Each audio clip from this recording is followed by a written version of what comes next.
좌로 나갈 때 어떻게 나가야 할까? 알고 난 주의 십자가 그것을 믿으며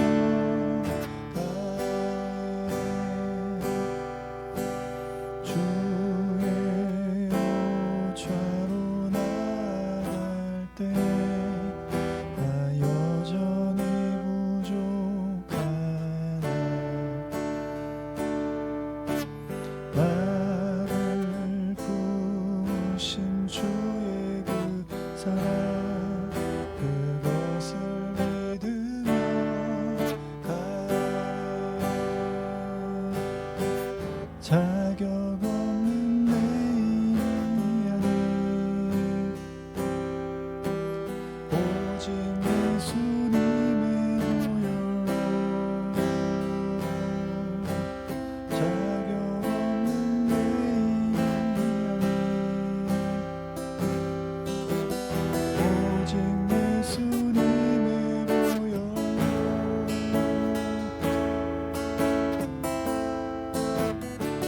십자가의 보혈 완전하신 사랑 힘입어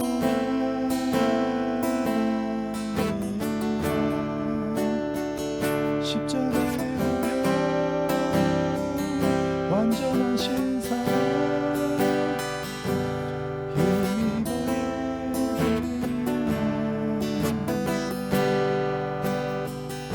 같이 찬양하시겠습니다. 주의 좌로 나가네 어떻게 나갈까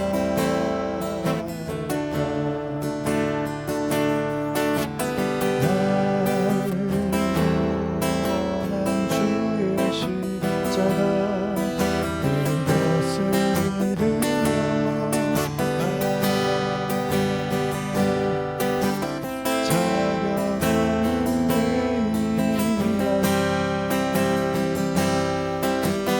오직 예수님의 보혈로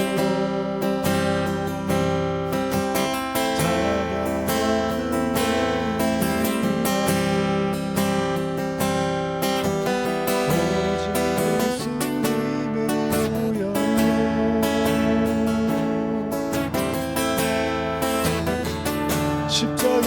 보혈 완전하신 사랑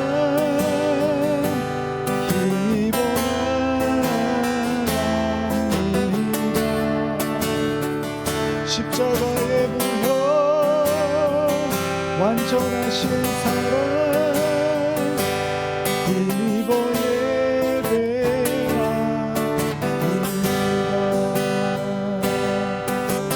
자격 없는 내 힘이 아닌 오직 예수님의 보혈로 자격 없는 내 힘이 아닌 오직 예수님의 보혈로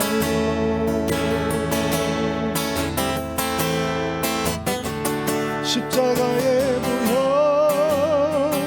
완전하신 사랑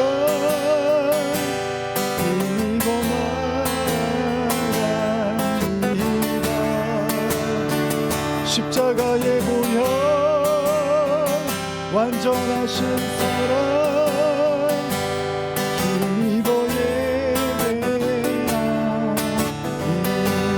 모두 우리 주님의 은혜를 구하며 우리와 함께 해주시고 말씀해 주시고 우리 가운데 임해달라고 함께 기도하시겠습니다.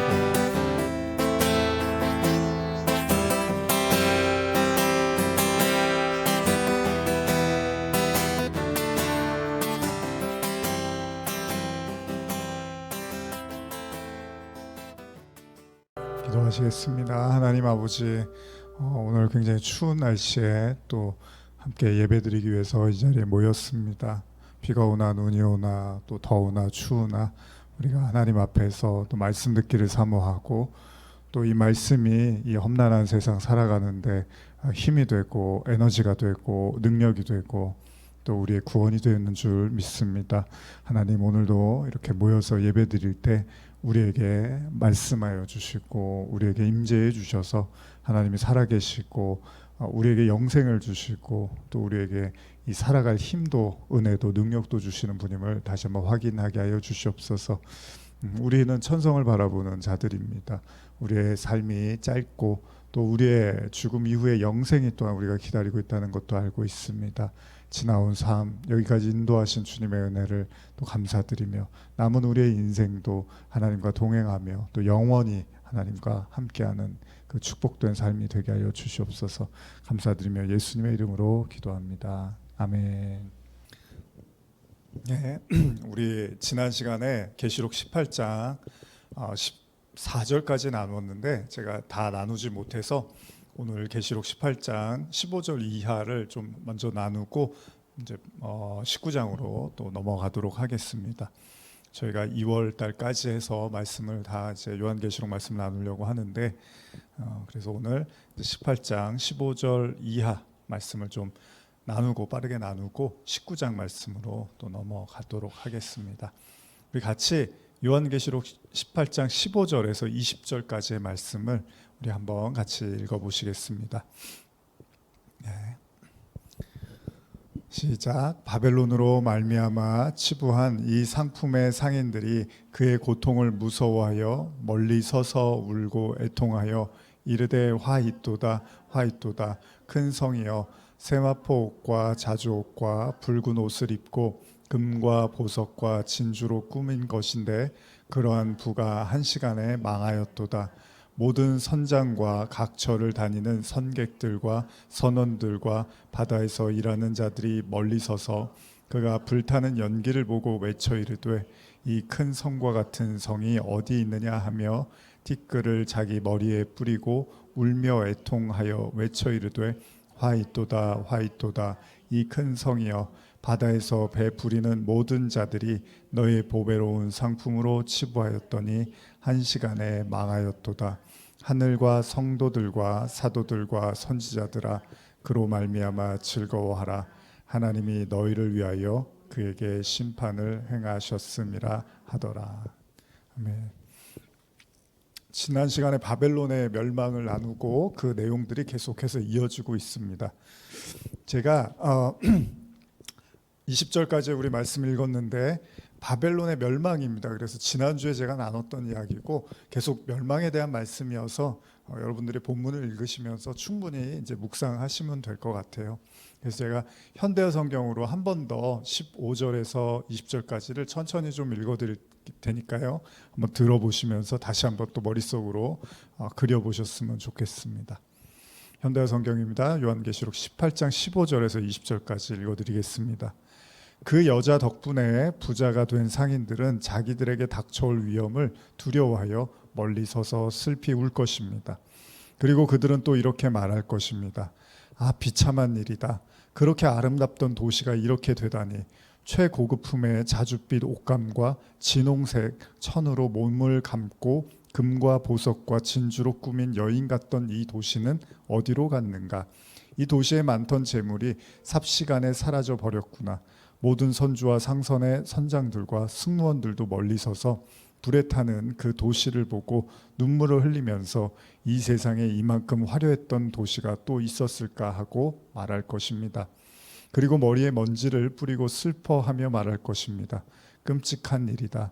이 큰 도시가 재앙을 받았구나. 그 넘치는 재물로 우리도 부자가 되었는데 그런데 지금 그 모든 것은 한순간에 잿더미가 되었구나. 그러나 하늘이여 하나님의 자녀들이여 예언자들이여 그리고 사도들이여 그 도시의 운명을 기뻐하십시오. 마침내 하나님께서는 여러분을 위해서 그 도시를 심판하신 것입니다. 바벨론의 멸망을 지난 시간에도 나누었고 그 내용들이 계속 이어지고 있습니다. 근데 지금 읽은 본문들 저희가 이제 개역개정과 그리고 현대어 성경을 읽었는데 들으시면서도 여러분들이 느끼시지만 주된 내용들은 화려했던 도시들이 한순간에 멸망한 내용들이죠. 굉장히 침통해하고 비탄해합니다. 그래서 뭐 한 시간에 망했다, 뭐 하루아침에 망했다 이런 표현들이 종종 나타나고 있는데 그렇죠. 뭐 사람이 아무리 건강하고 멀쩡하던 사람도 교통사고 나면 순간 그냥 목숨을 잃기도 하잖아요. 그러니까 아프다가 사람이 오래 앓다가 병이 걸려서 천천히 이렇게 죽어가기도 하지만 어떤 경우에는 그냥 한순간에 생을 다하는 경우가 있죠. 제가 예전에 TV 보고 그러면 뭐 심혈관 질환 조심하라고, 요즘 이제 날씨 춥고 그러니까 이제 그런 혈관 질환 있으신 분들 조심하라고 하는 게 그런 얘기를 하더라고요. 제일 안 좋은 것 중에 하나가 뭔가 기약 없이 죽음을 맞이하는 거, 누군가에게 인사도 못하고 그냥 갑작스럽게 쓰러지는 거. 그래서 뭐 심혈관 질환이 참 무섭다, 조심하라라고 이야기를 하는데, 지금 여기 그 본문의 말씀을 보면 한순간에 모든 것이 이렇게 다 제로 변하고 사라지는 내용들을 하고 있습니다. 그래서 우리가 소돔과 고모라도 보면 하늘에서 불덩이가 내려오고 그래서 그냥 잿더미가 돼버리죠, 한순간에. 여기 그 이제 심판이기 때문에 당연히 이런 모습들이 나오는 게 당연하기도 하겠지만, 한 가지 여러분들이 말씀을 들으시면서 좀 눈에 띄게 보여지는 부분이 이 화려함이죠. 근데 우리가 뭐 오늘날 더 그렇지만 문명이 발달되고 뭐 어쨌든 간에 풍요로워지면은 모든 게 다 화려해지기 마련이잖아요. 근데 사람이 또 그런 것 같아요. 우리 마음의 어떤 이제 공허함이라든지 우리 마음의 어떤 허전함을 외부적인 것을 통해서 만족하려고 하는 성향들이 있죠. 뭐 예를 들면은 내가 좀 마음이 허전해서 뭐 진수성찬을 차려놓고 아니면 뭐 좋은 데 가갖고 좋은 걸 보고 먹고 마시고 했는데 그냥 여전히 마음이 이렇게 허전한 경우들이 있죠.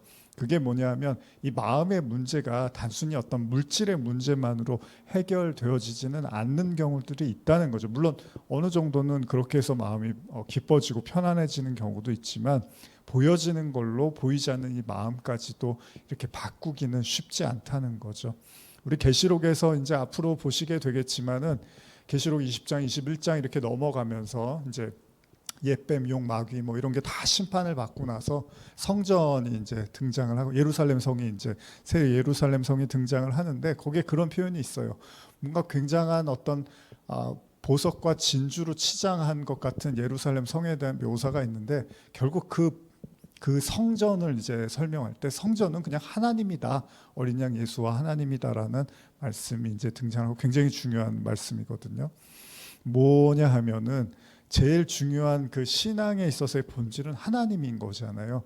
근데 우리가 좀 우리도 쉽게 빠질 수 있는 게 뭐냐면 하나님을 통해서 예를 들면 이제 하나님을 우리가 하나님의 임재를 구하고 뭐 하나님과 동행하고 이런 이야기들 많이 하잖아요. 근데 그런 것들을 사실은 이제 소위 기복이라든지 만몬과 연결시켜 보면은 하나님이 나를 사랑하신다면 또 내가 하나님을 사랑하면 우리가 그런 어떤 물질적인 삶의 풍요라든지 좀 그럴듯하고 화려한 삶으로 하나님이 축복을 해 주셔야지 그게 하나님이 나를 사랑하고 나도 하나님을 사랑하는 좋은 신앙이 아니겠느냐라는 이제 생각을 하는 경우들이 많이 있잖아요.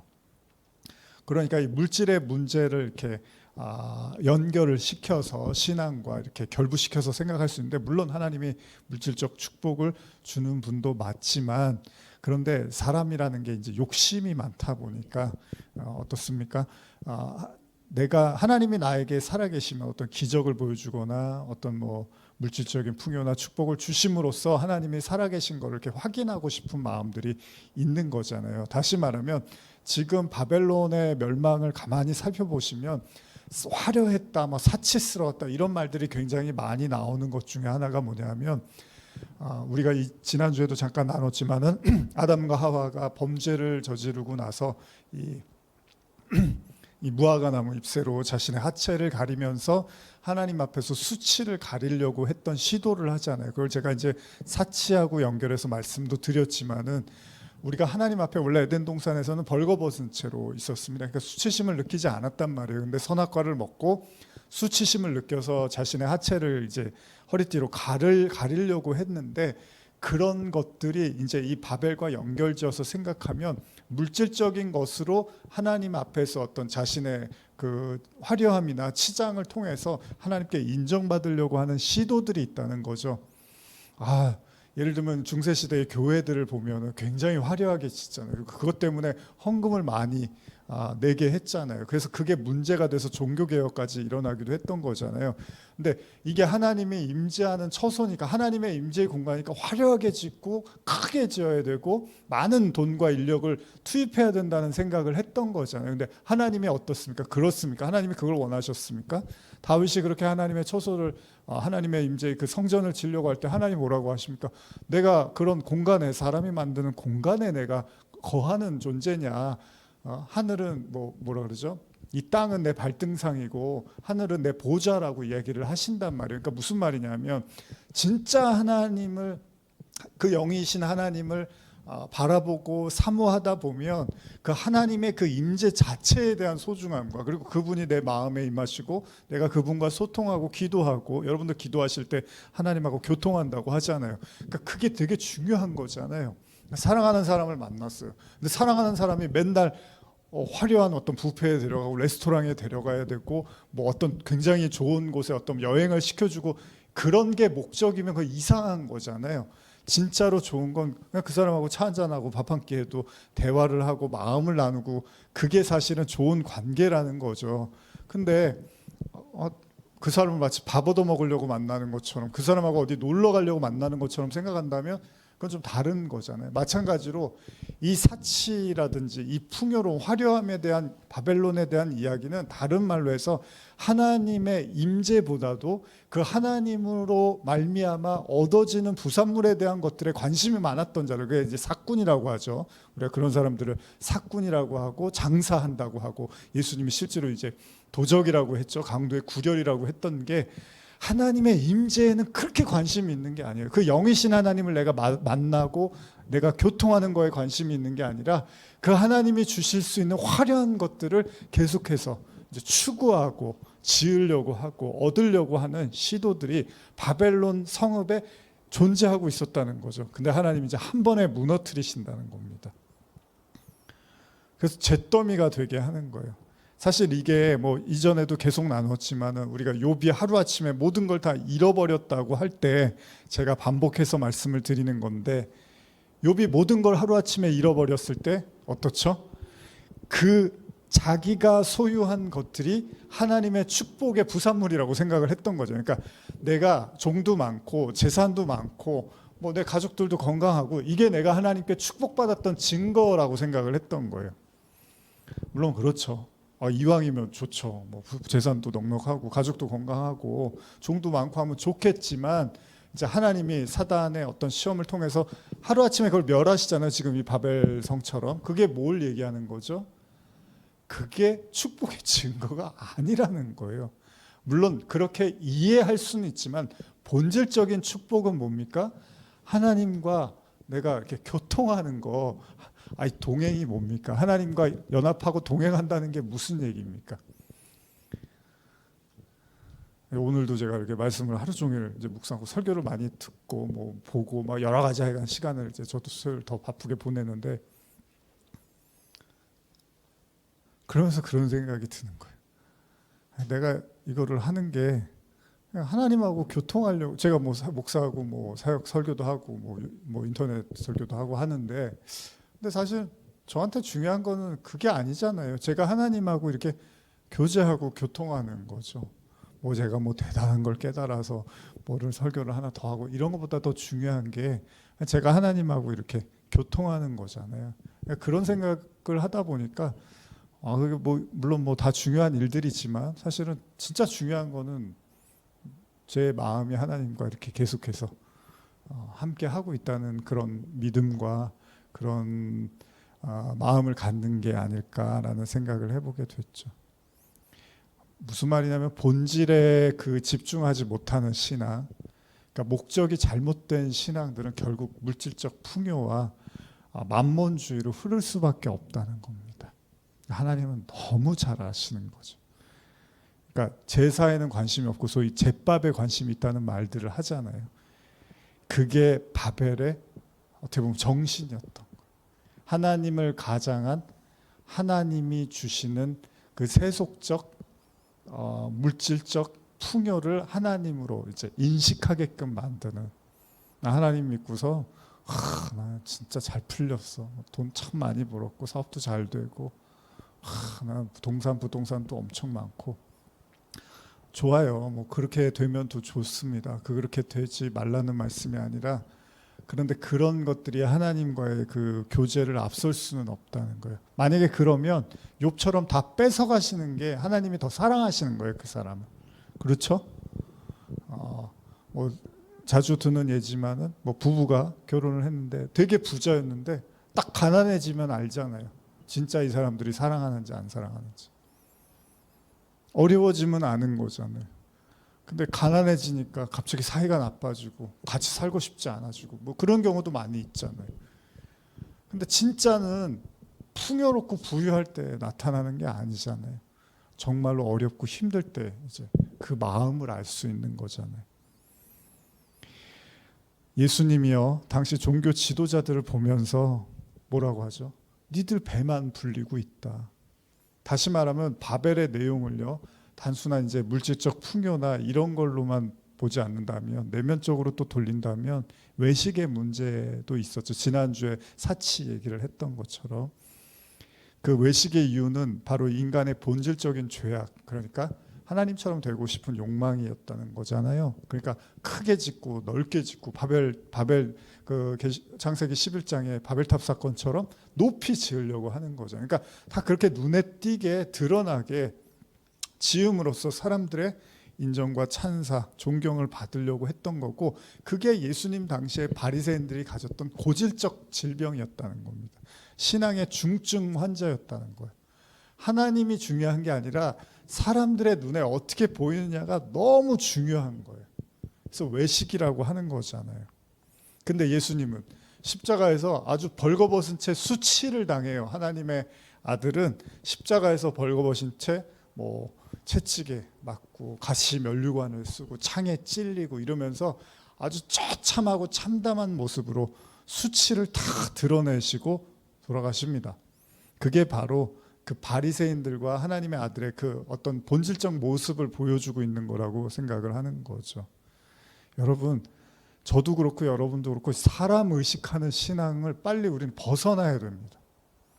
신앙의 본질이 정말 하나님을 갈망하고 찾고 하나님을 의지하고 하나님의 말씀과 씨름하는 여기에 초점이 아니고, 자꾸 어떤 그 뭐 교회 안에서라든지 사회적으로나 내 모습, 내 가치, 내 평판, 나에 대한 시각, 시선 이런 거에 너무 많은 생각들을 빼앗기다 보면 그 신앙은 어느새 이제 산으로 가는 거고, 그게 알게 모르게 우리가 바벨탑적인 신앙을 쌓게 되는 게 되는데 한순간에 무너뜨립니다. 근데 괜찮습니다. 무너져야죠. 무너져야지 진짜 신앙을 갖게 되는 거니까.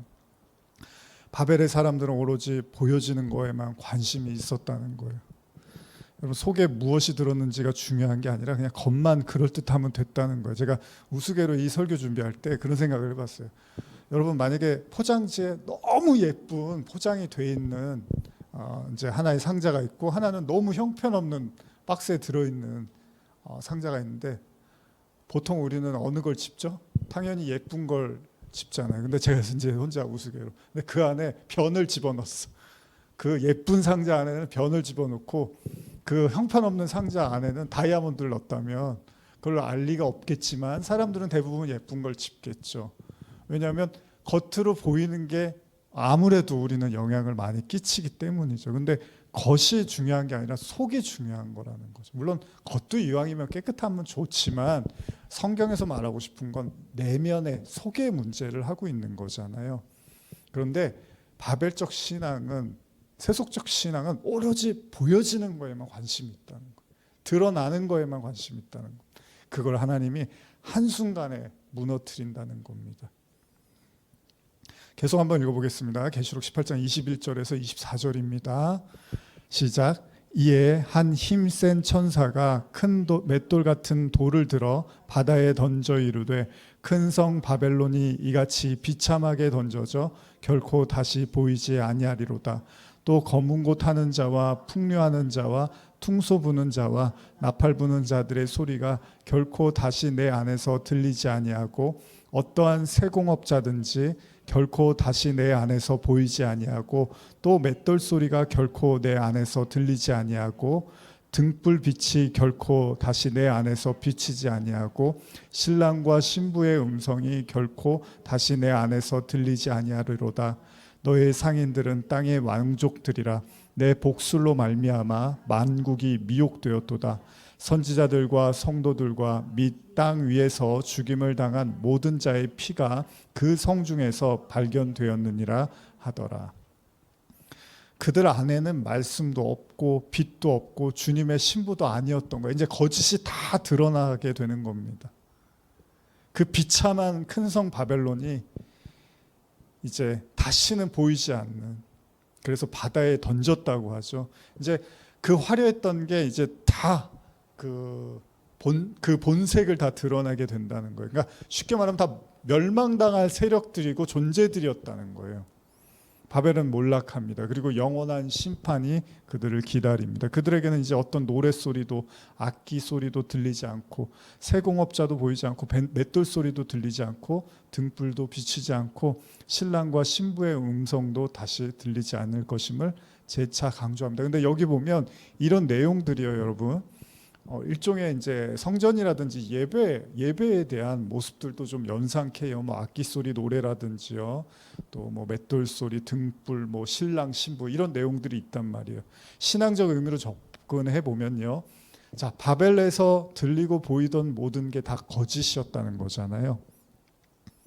그러니까 진리하고는 아무런 관계도 없었던 건데 마치 진리인 척했던 거고, 마치 그것이 화려한 하나님의 어떤 축복과 임재의 장소인 것처럼 사람들을 현혹하고 있었다는 건데 실제로는 다 무관한 것이라는 거죠. 그래서 진짜 예전에 우리가 자주 했던 뭐 예배가 쇼가 아니다라는 그런 말처럼 예배를 막 화려하게 대단하게 뭐 그 다윗의 고백처럼 자기가 최고의 어떤 제물과 최고의 어떤 하나님 앞에서의 그 제사로 나가려고 했는데 하나님은 그런 제사를 원하지 않았다는 걸 이제 깨닫게 된 거잖아요. 범죄하고 나서.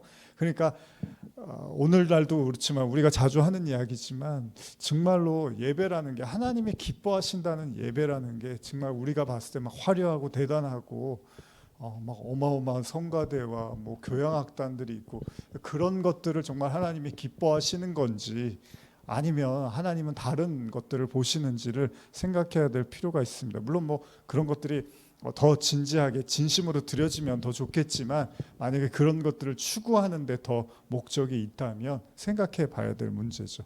우리 드라마나 영화 보면은 그런 거 보잖아요.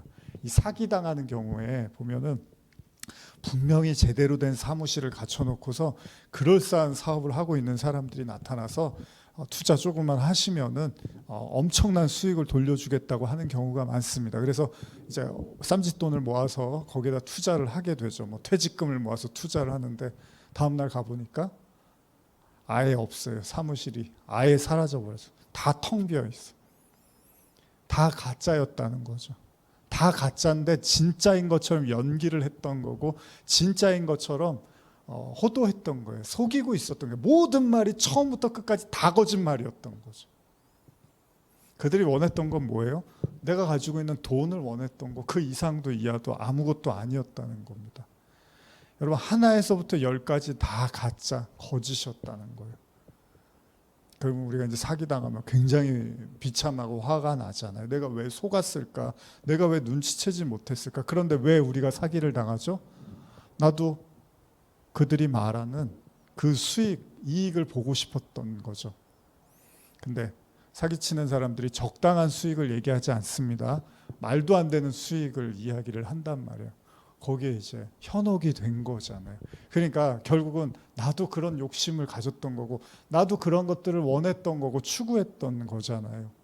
결국은 나도 거짓임이 드러나고 그들의 거짓도 드러나게 되는 거죠. 계시록 18장 이야기를 우리가 읽으면서 바벨론의 그 멸망으로 말미암아 그 안에서 들리던 소리, 보이던 것들이 더 이상 보이지 않고 들리지 않는다고 하는데요. 여기 보면 연회나 장사나 세공업자, 음식 만드는 일, 밤을 비추는 등불, 화려한 결혼의 개념, 신부, 신랑 이런 얘기들 다 하고 있는데 이걸 여러분들이 신앙적 요소로 이해해도 됩니다. 그래서 나중에는 뭐 영혼을 팔았다 이런 얘기도 나오잖아요.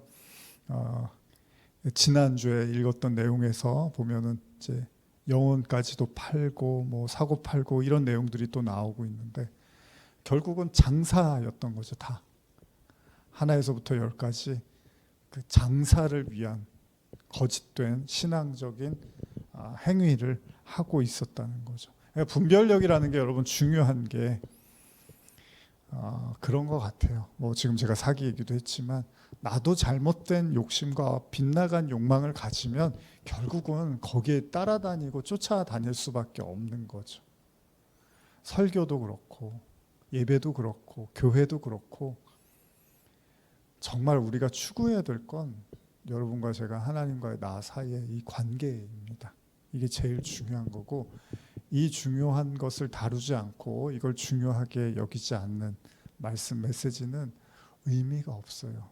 세상에 가서 엉뚱한 짓을 하게 만들고 엉뚱한 걸 쫓아가게 만들고 엉뚱한 데 에너지를 다 쏟게 만드는 거죠. 중요한 건 지금 이 순간 여러분들이 오늘 뭐 이렇게 추운 날씨에 나오신 것처럼 그래 나하고 하나님과의 이 사이 이 관계보다 더 중요한 건 없습니다. 신앙에서 목사가 뭐 대신해 줄 수 있는 것도 아니고 여러분 가족이 대신해 줄 수 있는 것도 아닙니다. 여러분들이 갈구하고 갈망하고 하나님과 교통하는 거 여러분들 자신의 몫인 거죠. 그렇기 때문에 마지막 절에서 성도들과 선지자들 그리고 땅 위에서 죽임을 당한 자들의 피가 그 성에서 발견되었다고 말하고 있습니다. 결국 바벨은 화려하고 사치스럽고 그럴듯해 보이는 곳이었지만 사실은 죽음의 처소였던 거죠. 그 왜 만화 같은 거 보면 예전에 이제 만화나 뭐 이렇게 미스테리한 그런 극장들 보면은 이렇게 밤에 뭐 산에 갔다가 뭐가 씌어갖고 계속 뭐 제자들을 맴돌았는데 거기에 뭐 누가 나타나서 밥을 해주고 뭐 잠자리를 제공해주고 그래서 맛있게 먹고 뭐 이렇게 따뜻한 대접을 받았는데 아침에 눈 떠보니까 거기 아무것도 없는 그런 이야기들 가끔 있잖아요. 묘한 이야기들. 뭐에 이제 홀렸던 거죠. 뭐에 홀려갖고 없는 사람이 보이고 없는 음식이 보이고 없는 집이 보이고 그래서 거기서 뭔가 하룻밤을 잘 지낸 줄 알았는데 나중에 보니까 다 없었던 것들이죠. 뭐에 홀려 있었던 거죠. 결국은 멸망의 성에서 빠져나오지 못하고 그 안에서 여전히 거기가 하나님의 임재이고 하나님의 처소라고 착각했던 사람들에게 이제 마지막 멸망이 나타나게 됩니다. 자, 19장으로 이제 오늘 넘어가서 한번 말씀 또 읽어보겠습니다. 이제 바벨론이 멸망당했습니다. 드디어 이제 모든 그 바벨의 바벨적 요소들이 무너지고 이제 계시록 19장 1절 2절은 이제 성도들이 이제 찬송하는 장면이 나옵니다. 같이 읽겠습니다. 시작. 이 일 후에 내가 들으니 하늘에 허다한 무리의 큰 음성 같은 것이 있어 이르되 할렐루야 구원과 영광과 능력이 우리 하나님께 있도다. 그의 심판은 참되고 의로운지라 음행으로 땅을 더럽게 한 큰 음녀를 심판하사 자기 종들의 피를 그 음녀의 손에 갚으셨도다 하고. 다시 한번 제가 현대로 읽어드릴게요. 이런 일이 있은 뒤에 군중의 외침 소리가 하늘에서 들려왔습니다. 할렐루야 구원과 영광과 권세가 오로지 우리 하나님의 것이다. 하나님의 심판은 공정하고 참되어라. 음란으로 세상을 부패시키 방탕하기 이를 데 없는 여인을 벌하시고 살해당한 주님의 종들의 원수를 갚아주셨구나. 자, 이제 바벨론이 멸망하고 하늘의 무리들이 이제 거짓을 드러낸 하나님에 대해서 찬송을 하는 거죠. 자, 어떤 의미에서 인간은 참 잘 속습니다. 에덴에서의 그 뱀의 속삭임, 그 거짓말이 지금까지도 유효하고 우리를 속이고 있는 것처럼 아담과 하와가 속았던 것처럼 오늘날 우리도 마찬가지로 끊임없이 속고 속임을 당하고 있습니다. 그렇기 때문에 하나님이 이를 바로 잡아주시지 않으면 우리가 넘어질 수 있습니다. 그러니까 진짜 본질을 보여주지 않으면 계속해서 속을 수도 있다는 거예요. 이게 이제 중요한 대목인데, 제가 요즘 더 이런 생각을 하는데, 여러분, 사단의 세력, 거짓의 세력들은 계속 거짓말만 합니다. 거짓말. 그러면 진리, 사역자, 하나님의 말씀을 전하는 사람들은 어떻게 해야 되냐면요, 이게 거짓이라는 걸 계속 얘기를 해줘야 돼요. 그걸 얘기를 안 해주면 이 거짓말이 계속 진행이 되면 나중에는 거짓을 진실로 받아들이게 됩니다. 그래서 광야에 외치는 소리든 하나님의 선지자든 뭐 사도든 제자들이든 계속 하나님의 복음을 끊임없이 이 땅에 말씀을 전하게 했던 이유는 사단이 끝없이 거짓말을 하는 거예요. 지금 여러분들도 사실 마찬가지거든요. 여러분들에게도 거의 계속해서 거짓말이 진행이 되고 있습니다. 여러분들의 삶에서 아침부터 저녁까지 여러분들의 바쁘니까 그렇게 못 느끼실 수 있잖아요. 여러분들은 진리보다는 거짓된 생각을 훨씬 더 많이 하고 사실 겁니다. 그리고 그런 속삭임이나 사고나 판단을 더 많이 하게끔 돼 있습니다. 그게 우리가 가진 죄성이잖아요. 그럼 말씀이 등불이라는 게 뭡니까? 등불이라는 건 깜깜한데 그 불 하나만 보고 가는 거를 등불이라고 하잖아요. 밝은데 등불이 뭐가 필요합니까? 그 얘기는 뭐냐면 이 깜깜한 세상에서 의지할 거는 등불밖에 없다는 거잖아요. 다시 말하면 우리가 왜 신앙생활하고 뭐 이렇게 수예배도 드리고 뭐 여러분 뭐 큐티도 하시고 기도도 하는 이유가 뭐냐면 이 어둠의 세상에, 이 어둠에 사로잡힌 영들은 계속해서 우리에게 거짓을 말한다는 거예요. 여러분들과 저는 많이 속고 살아요, 실제로. 그리고 한참이 지나서야 그게 속았구나, 그게 죄였구나, 내가 잘못이었구나 하는 걸 아주 오랜 시간이 지나서야 깨닫는 경우들이 아주 많습니다.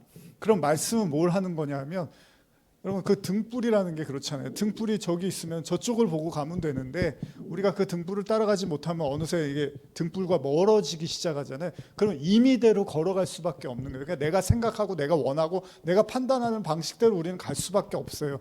그러면 이미 이제 저기 멀리 있는 빛은 더 안 보이게 되겠죠. 사라지게 되겠죠. 그런데 하나님의 그럼 그냥 놔두시느냐? 그건 아닙니다.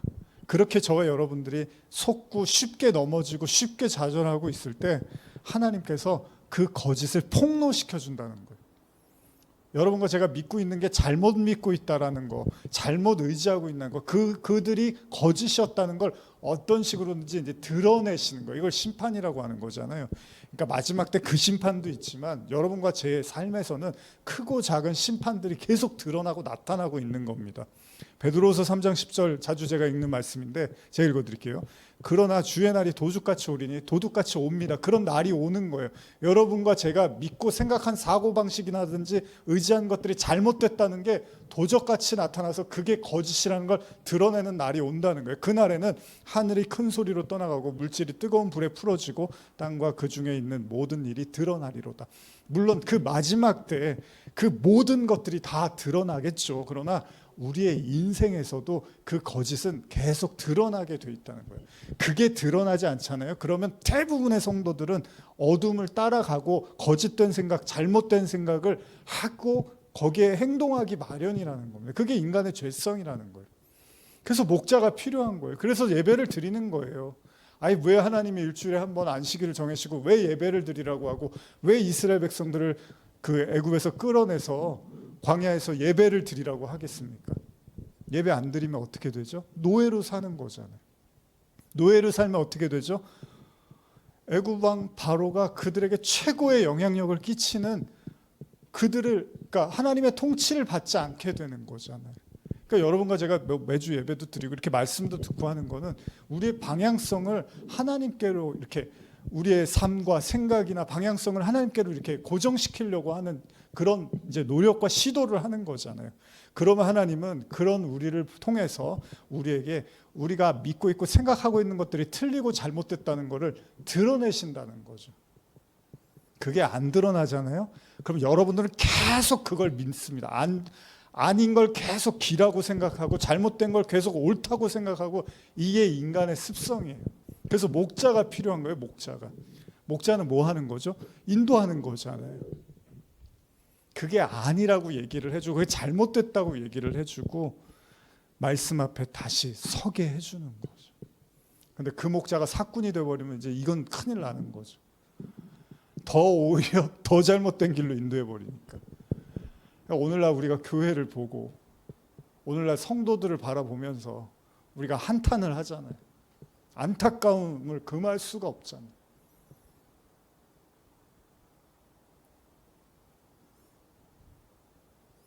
정말 말씀 앞에, 십자가 앞에, 하나님의 그 임재 앞에 성도들을 인도해야죠. 엄한 대로 끌고 가면 안 되죠.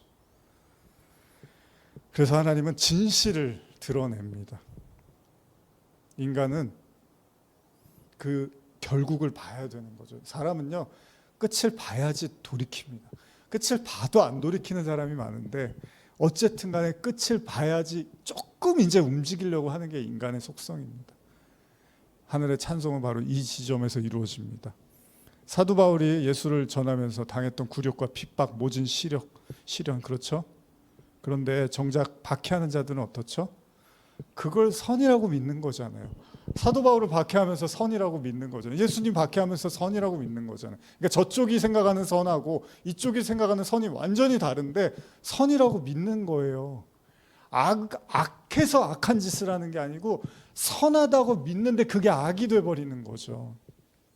그래서 이 선악과의 문제가 중요한 겁니다, 여러분. 선악과를 먹은 인간은 악을 선이라고 말해버린단 말이에요. 또 선을 악으로 봐버린단 말이죠. 그러니까 말씀이라는 게, 성령이라는 게 그거를 우리에게 조명시켜 주는 거죠. 그게 악이고 선이라는 걸 가르쳐 줘야 되는 거니까, 분별해야 되니까. 근데 그게 안 된단 말이에요. 대부분의 성도들이 그게 어렵단 말이에요. 그래서 끝까지 고집을 못 버립니다. 자기가 생각하는 대로 계속 그 길을 가게 돼 있어요. 그게 양들이 그렇잖아요, 원래. 그러니까 하나님이 그걸 다 드러내시는 거예요. 그게 바벨의 멸망이고, 동시에 어린 양의 그 혼인잔치 이전에 이제 찬송이 나오는 것도, 하나님, 우리 만약에 그렇잖아요. 제가 만약에 속고 있었어요. 뭐 사기를 당하거나 어떤 속임을 당하고 있었는데 누가 저한테 그걸 가르쳐 줬어요. 야, 거기 가면 안 돼. 거기 사기치는 데야 라고 가르쳐 주면 얼마나 속상해요. 근데 그 순간에라도 발을 뺐으면 감사한 거잖아요. 그걸 몰라갖고 그냥 사기를 끝까지 다 당하는 것보다 늦게라도 알아서 거기서 벗어났으면 그게 감사한 거잖아요. 여러분, 하나님이 우리에게 조명해주고 거짓과 그 진실을 드러낼 때 그게 우리에게 찬송이 되는 거죠, 결국은. 그래서 우리가 욥기 얘기를 아까도 드렸지만은 욥의 모든 게 다 무너지고 망가졌어요. 거기서 뭘 깨닫는 거죠? 자기 신앙 없음이 딱 드러나는 거죠. 신앙이 요만큼도 없었던 거예요, 욥이. 그러니까 바벨의 문제는 뭐냐면 그런 보여지는 화려함이 자기 신앙인 줄 착각하게 만드는 거예요. 근데 욥이 다 모든 걸 잃어버리자 하나님에 대한 믿음이 없다는 걸 깨닫게 되는 거잖아요. 그러니까 그게 축복인 거예요, 사실은. 그게 복인 거죠. 내가 믿음이 없었구나. 믿음이 하나도 없었구나. 이제 진짜 하나님을 내가 부르짖고 찾아야 되는 시점이구나라는 걸 알게 되는 거죠. 그러니까 진실을 우리가 두려워하면 안 되는 거죠, 사실. 그냥 모르는 게 약이고 듣고 싶지 않고 하나님도 말씀하지 마시고 그냥 제가 살던 대로 살게 해주시고, 이게 신앙 가진 성도들이 대부분 생각들이잖아요. 내 인생에 개입은 하지 마시고, 복을 주실 거면 복을 주시고 안 주실 거면 개입하지 마시고. 근데 그러면 안 된다는 거예요. 그러면 아무 일도 일어나지 않는다는 거예요. 하나님은 언제까지나 지켜보시는 분이 아닙니다. 하나님은 CCTV가 아닙니다. 지켜만 보시는 분이 아니라 하나님은 지켜보다가 결국 진실을 다 드러내게 되는 거죠. 그래서 저와 여러분들이 말씀이라는 게 그렇잖아요. 말씀이 진리라는 건, 진리는 뭡니까? 진실을 드러내는 거잖아요. 저와 여러분들 내면에 있는 모든 진실을 드러내는 거예요.